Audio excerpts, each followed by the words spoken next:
This is going to be a full all-around URGOT jungle guide. I'll be talking about the jungle clear, overall jungle mechanics, pathing, your matchups, your synergies. I'll also give you an overview of the builds and the runes that you should or could run, and overall just some general knowledge, some tips and tricks, and how to play this in the jungle. Alright guys, let's get into it. URGOT jungle. You want to start with your W, and then proc your passive on the 6 legs as fast as possible so you get the cooldown as quick as possible. So now your passive is on cooldown. You want to kite the red buff. I recommend not smiting this, but keeping your smite for the next camp on both sides, blue and red. Because sometimes if you start blue, for example, you might get invaded when the jungler comes from raptors and then wants to invade with smite on your grump. That's why I definitely recommend not smiting the big buff and waiting for the next camp. Always make sure to hit the bigger target with your auto attacks because your jungle pet cleaves the small ones, right? I would recommend going 2 points in Q. I think that's better than the E. You lose a little bit time on your E when you charge over. And I think the Q cooldown is low enough to warrant going for the double points in Q and just taking that extra damage.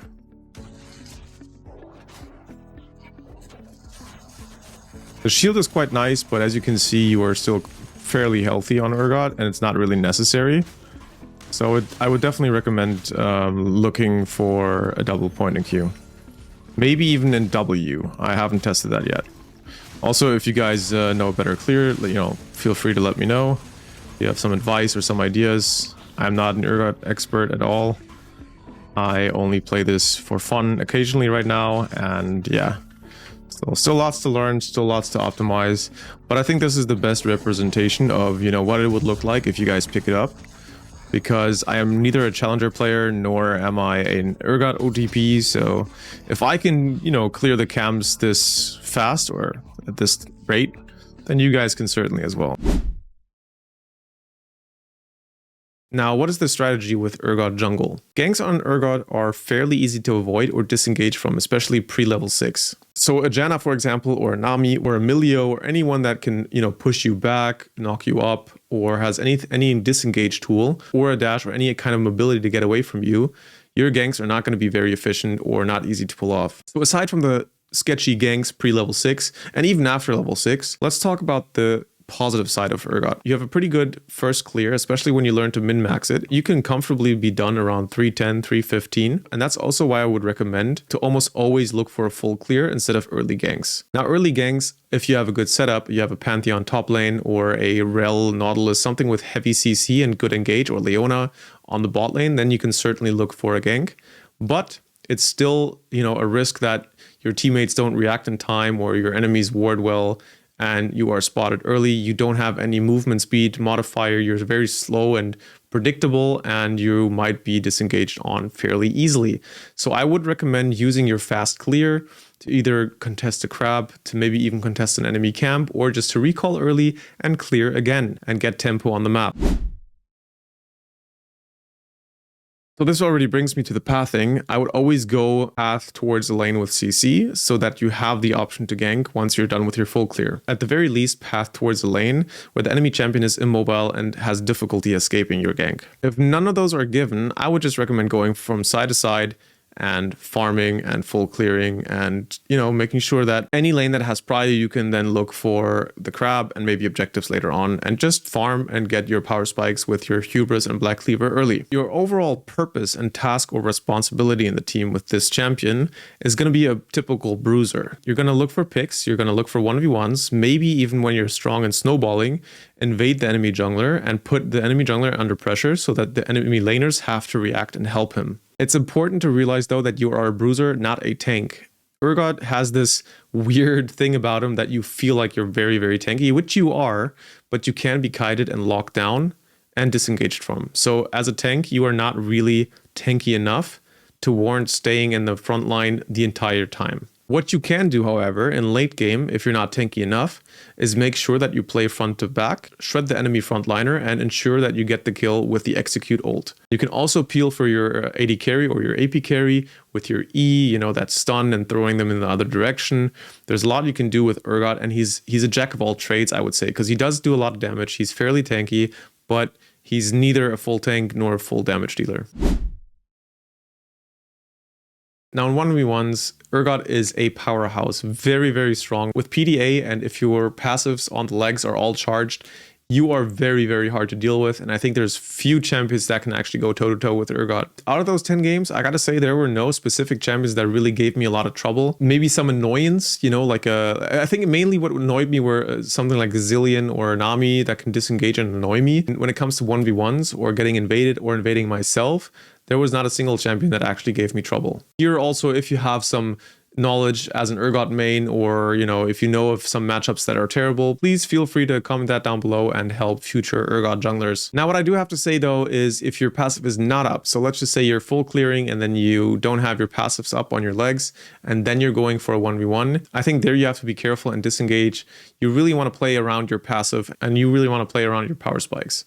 So be aware of that, even though you are very strong 1v1. And similar to what I said earlier, you are very easily kiteable. So you might not lose the 1v1, but you might lose time because people will just kite you around. They can't kill you, you can't kill them. So it's a stalemate and you are losing time. You're showing yourself on the map and maybe you lose something on the other side while you're chasing someone down. So make sure you know what champion you're playing against. If you're playing against a melee champion who wants to brawl with you, you can take almost every fight if you have your passive up.